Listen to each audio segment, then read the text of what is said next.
Ok, gros big up à tous les auditeurs. C'est RMA2N en scène pour Tupac TV. Yeah, yeah.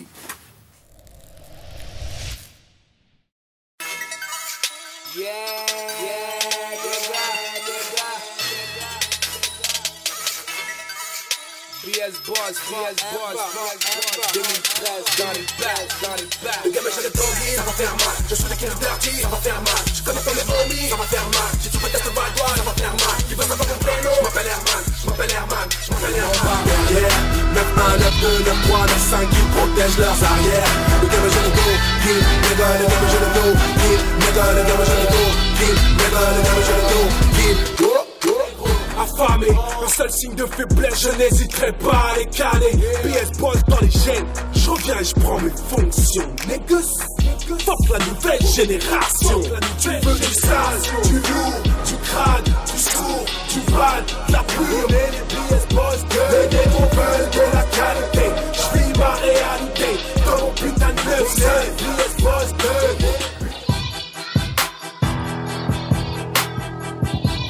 Moi c'est Herman, et qui est RMA2N. Ça fait depuis 2006 en fait que je me suis mis, on va dire, vraiment dans la musique.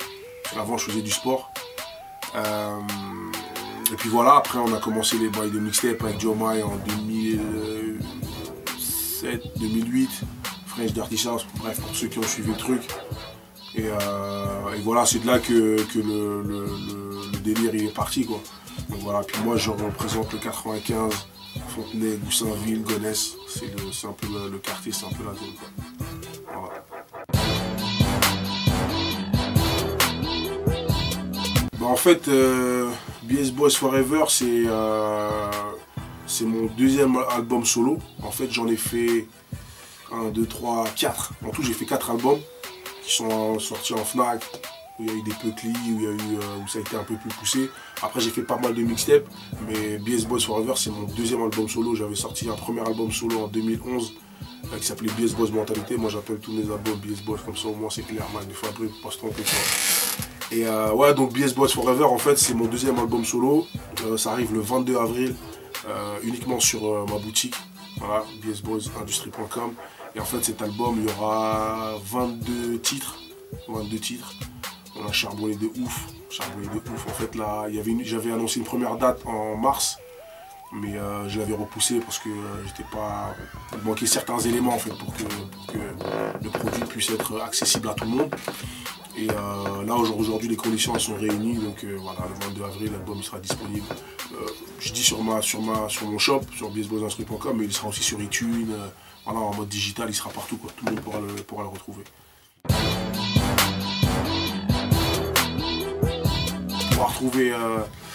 On pourra retrouver Black Kent, on pourra retrouver SP, on pourra retrouver, je pense, une grosse dédicace à SP, le gesteur fou.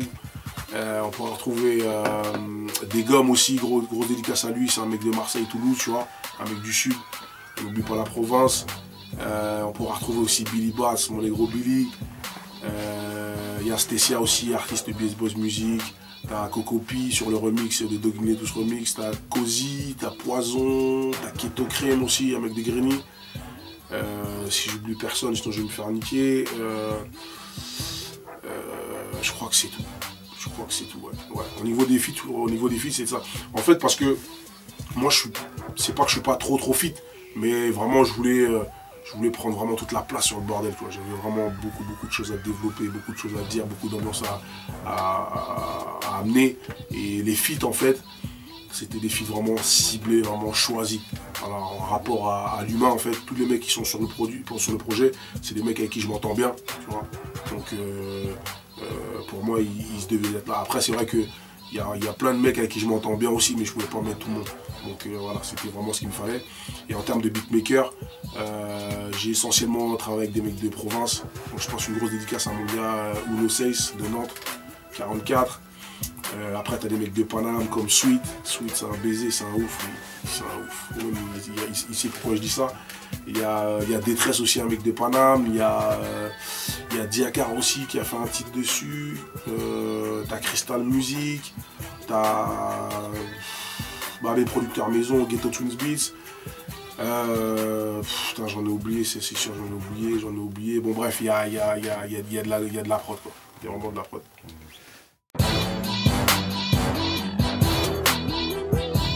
Ceux qui me connaissent, ils savent déjà, moi je suis un mec de la West Coast, je suis un mec du Dirty South, tu vois, donc moi, mon AKA, c'est le king du Dirty français qui m'a été donné et que je me suis approprié depuis 2000, dès que j'ai commencé, quoi, 2006 à peu près. Voilà, c'est avec ça que j'ai fait toute ma carrière jusqu'au jour d'aujourd'hui. Et donc mon rap est vraiment influencé outre-Manche, quoi, tu vois, tout ce qui était les États-Unis, plus le sud des États-Unis, Nouvelle-Orléans, Atlanta, Houston. Moi je suis un mec de ces trucs-là, tu vois.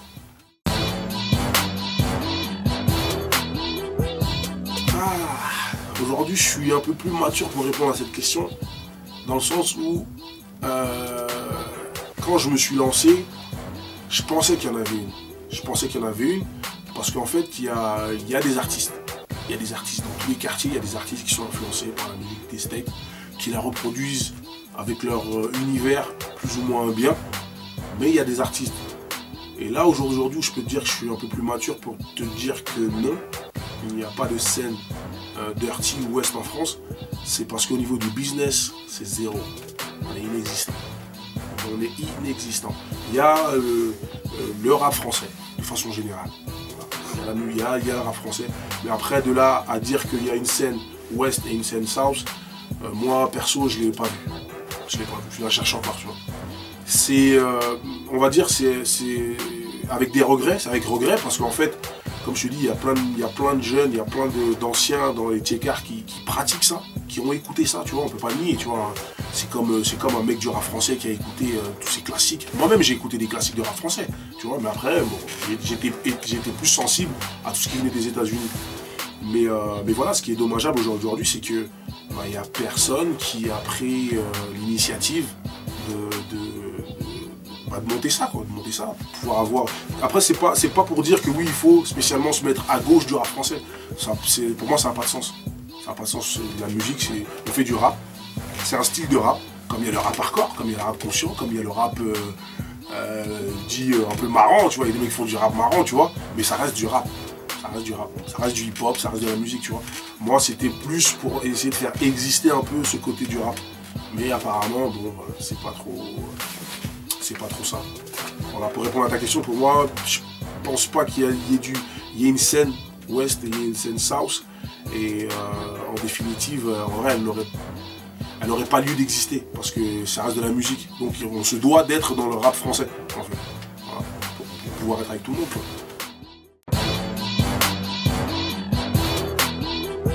Alors en fait, avec Diomaye, on a fait pas mal de choses. Comme je t'ai dit, il y avait des mixtapes. Et à l'époque, quand on s'est mis ensemble, parce qu'en fait on s'est rencontrés par hasard, on a bien accroché ensemble, on a fait pas mal de projets ensemble, on est resté à peu près 3 ans à faire de la musique ensemble. Et à cette époque-là, en fait, c'était l'époque où Booba a sorti le Boule Boule. Donc c'était l'essor un peu du dirty, quoi, ce que les gens appelaient le dirty ou même le crunk même, tu vois. Et nous, on s'est positionné là-dessus, tout simplement parce que moi, j'étais le mieux placé entre lui et moi pour représenter ça, parce que moi j'ai toujours écouté ça. Voilà, comme je t'ai dit, j'ai eu ma période de rap français, des time bombs et tout ça, mais après j'ai vite décroché et je suis passé de l'autre côté. Donc c'est pas pour dire qu'on avait besoin d'une certaine légitimité, mais en tout cas, les choses ont été faites de telle façon que moi j'en faisais. Moi j'avais des connaissances dedans, je connaissais les classiques, je connaissais tout, tu vois, donc personne ne pouvait nous attaquer comme ça, tu vois. Et bon bref, nous on s'est lancé dedans. On s'est lancé dedans et puis ça a bien pris parce qu'en fait on le faisait, comme je t'ai dit tout à l'heure, par rapport au fait que ça ne servait à rien de dissocier la scène West et South du rap français. C'est que nous, par exemple, on avait fait un concept de mixtape qui s'appelait la Fresh Dirty South Mixtape. C'était la première où on avait repris des classiques de rap français. Ce qui fait que forcément, le microcosme du hip-hop connaissait ces sonorités. Nous on les avait juste réadaptées en mode dirty, tu vois. Et donc l'idée avait été bien accueillie, tu vois, même si on avait pris des classiques comme hardcore, c'était pas évident, tu vois. Et d'ailleurs je passe une grosse dédicace à Kerry James, qui nous avait, on s'était rencontrés même dans On s'était rencontrés sur le Parlez-vous français, le premier Parlez-vous français à l'Élysée-Montmartre. D'ailleurs, on avait fait l'ouverture, justement, lié au fait qu'on avait fait cette mixtape. Et Kerry, il nous avait checké justement par rapport à ça, et ça m'avait fait plaisir d'ailleurs. En fait, de mixtape en mixtape, on a toujours essayé d'apporter des concepts. Parce qu'on peut faire des mixtapes, on peut en faire, mais pour essayer de captiver l'auditeur et se démarquer un peu de ce que chacun faisait, il fallait amener des concepts. Donc nous, on s'est mis, il y avait une mixtape comme ça qui s'appelait Ghostwriter. C'est-à-dire que Ghostwriter, c'est quoi? C'est ceux qui écrivent dans le milieu ceux qui connaissent dans la rap carré, c'est des mecs qui écrivent ce qui paraît pour les Lil Wayne et les machins, tu vois. Donc voilà. Et nous, moi et Joma, en fait, moi j'écrivais les couplets de Joma et Joma écrivait les miens, par exemple, tu vois. Donc il y a pas mal de choses comme ça. Et donc voilà, ça intéressait un peu les gens. Et voilà, en gros, on a eu pas mal de bons retours. Et effectivement, par rapport à cet album, par rapport au mixtape, on se devait de fournir maintenant un album qui allait nous dire official en fait. Voilà. Donc on a sorti un album qui allait en Fnac en 2008. On avait même fait un DVD aussi d'ailleurs. J'ai tout ça, la disco est là, je vous ai repartir avec, tu vois. Et voilà, donc on a eu pas mal de bons retours en fait par rapport à ça.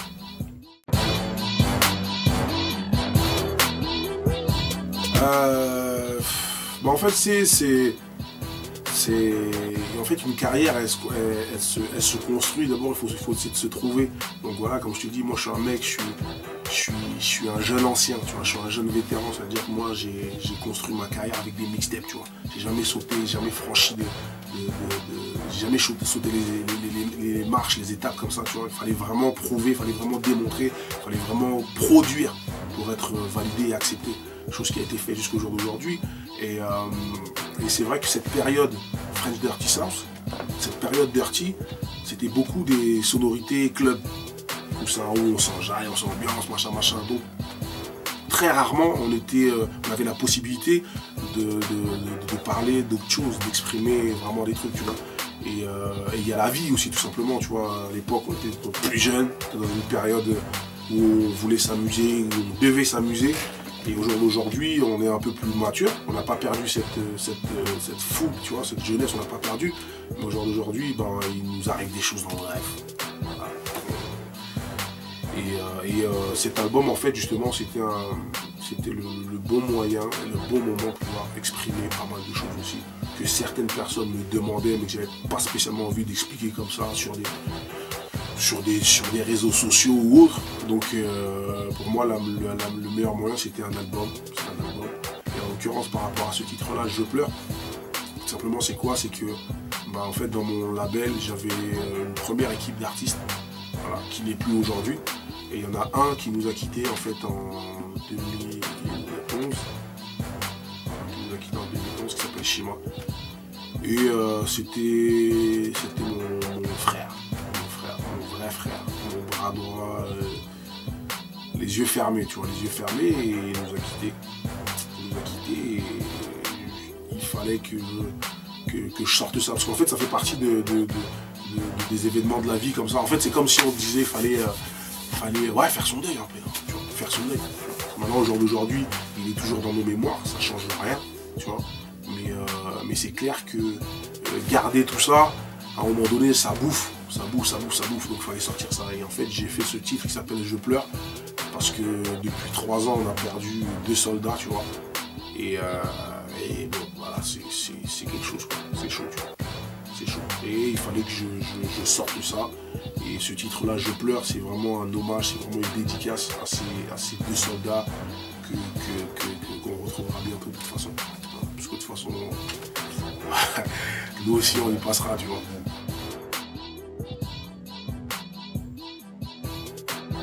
Voilà, moi mon label, comme j'ai dit tout à l'heure, ça fait depuis 2006 en fait que je suis dedans. J'ai bossé, on va dire, un peu solo et déstructuré. Tu vois, on est un peu à gauche, on est un peu à droite, on sait pas comment ça se passe, et puis on va d'un studio en studio, et puis jusqu'au jour où on apprend qu'en fait il faut se protéger, donc la SACEM ou d'autres organismes comme la SNAC et comme plein de trucs. Donc voilà, moi en fait, rapper, c'est pas une fin en soi, ça n'a pas été quelque chose, je me suis jamais dit ouais je vais être rappeur, non. j'ai même commencé par, je faisais des instrus à la base. Et de fil en aiguille, je me suis dit, bon, je vais poser sur mes instrus, et puis après, je suis devenu, entre guillemets, un rappeur. Et à la finale, en fait, moi, ce qui m'intéressait plus, c'était le côté management, c'était le côté recherche. Je suis un mec, j'aime bien, j'aime m'intéresser à ce qui fait fonctionner un peu le truc, quoi, comme on dit du dos, le moteur. Le moteur. Moi, je suis un mec, j'ai envie de savoir comment ça fonctionne. Et donc, du coup, de fil en aiguille, on s'est dit que il fallait monter sa structure, en fait. Il fallait monter sa structure, fallait poser les couches sur la table et monter sa structure. Parce que l'un dans l'autre aussi, de l'autre côté de la barrière, les gens ne sont pas spécialement enclins à donner des coups de main, à donner des conseils. Voilà, tu vois. Parce qu'il y a des rappeurs comme ça qui arrivent à franchir toutes les barrières, mais c'est pas eux. C'est un petit d'un tel qui a fait que, ou bien un rappeur qui a donné un coup de main à un autre, qui a pris une certaine visibilité, qui maintenant lui offre la possibilité de monter ses affaires.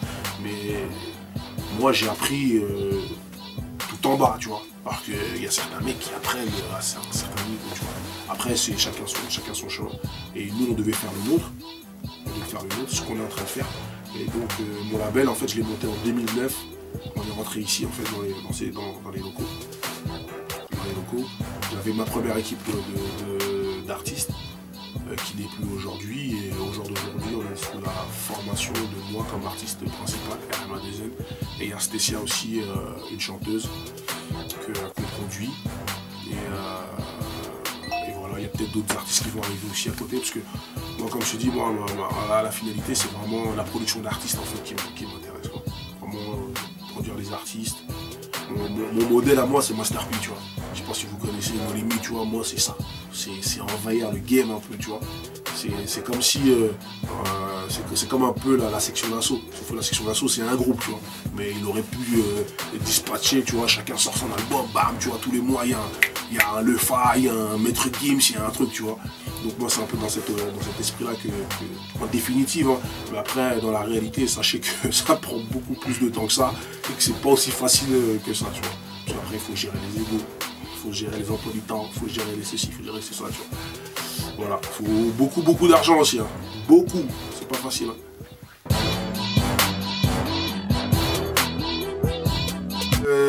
Là, le clip Doguiner tous, à l'heure où je vous parle, il tourne sur Hit de rue, en fait, sur Trace TV.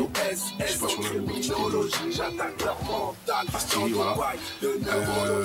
Donc le clip, le son, en fait, à la base, j'avais fait déjà, il y a l'original qui est retrouvé sur YouTube, Doguiner tous. Et en fait, j'étais là en studio, en fait. Il y avait Stécia, mon artiste, qui était en train de tourner un de ses clips en bas. Et le mec, en fait, qui a fait le clip du remix, c'est lui qui a fait l'instru. En fait, il fait tout bien G, c'est un chinois. Et pendant un entracte, en fait, du clip en bas, moi j'étais là et j'entends l'instru, tu vois. J'arrête ce que je fais direct, je descends. J'entends un truc, je dis c'est toi qui as fait ça et tout. Il me dit ouais, c'est moi et tout. Je dis je le prends. Le lendemain, je suis en train de faire le remix. En fait, je suis en train de poser dessus, j'essaie de poser dessus et tout. Et je me dis putain, mais en fait, je vois bien le remix de Doggy en fait sur ce truc-là et tout. Je vois c'est un truc lourd, ça peut être rassembleur, ça peut dégager son bail, tu vois. Et j'étais là et tout, je suis en train de m'ambiancer, moi d'abord je fais un yaourt et tout, tac, et après je t'essaie de trouver des mots.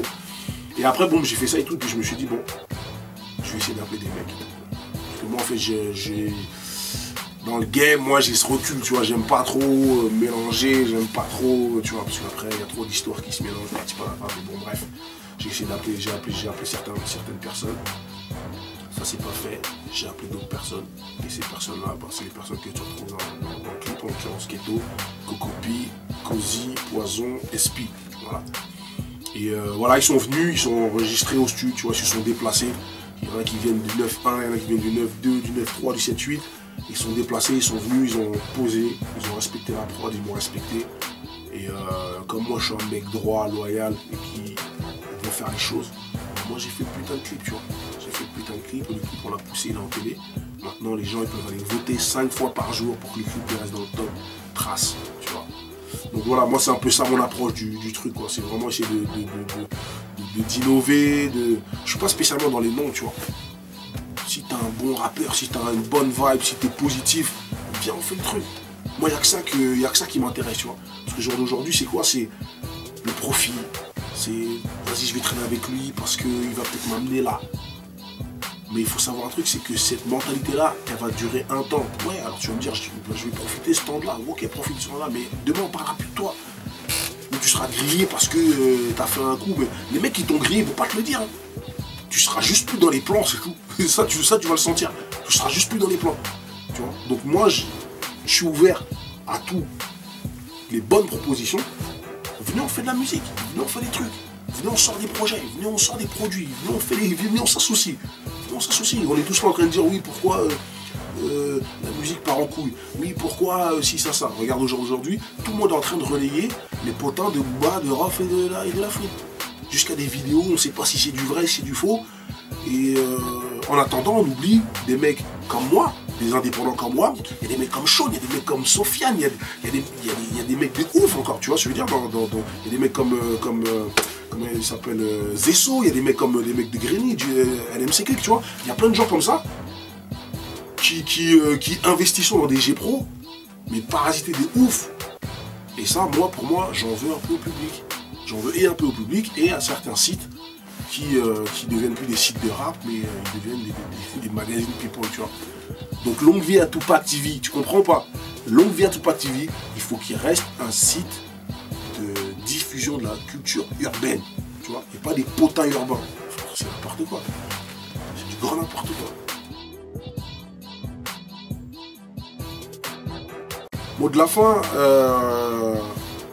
le 22 avril, allez sur la boutique www.bsboisindustrie.com, récupérer l'album, 22 titres, des gros feats, des grosses prods, des grosses ambiances, des clips aussi qui vont arriver. On essaie de pousser les clips en télé aussi pour que ça puisse toucher un maximum de gens, pour que l'info se propage un maximum. Donc vous aussi faites votre travail, comme je dis, faites votre devoir de citoyen. Voilà. Il est de votre devoir d'aller voter, d'aller voter sur le truc de Trace TV, d'aller créer vos comptes sur le site bsboisindustrie.com pour aller récupérer. En plus, il y a même des mixtapes gratuits sur le site. C'est-à-dire qu'il y a des produits payants, c'est normal, mais il y a aussi des mixtapes gratuits que vous pouvez récupérer des artistes du label. Donc, faites votre taf, nous on fait le nôtre, tu vois. Donc voilà, gros big up à Tupac TV, s'être déplacé jusqu'à Goussainville, BSBois Studio. Et puis on se revoit très bientôt d'ailleurs, hein, peut-être reparler d'albums, peut-être reparler des ventes, peut-être reparler d'autres projets, ça se trouve même qui concernent même pas la musique. Mais bon, on est là, tu vois, pas de soucis. Gros big up à vous, yes.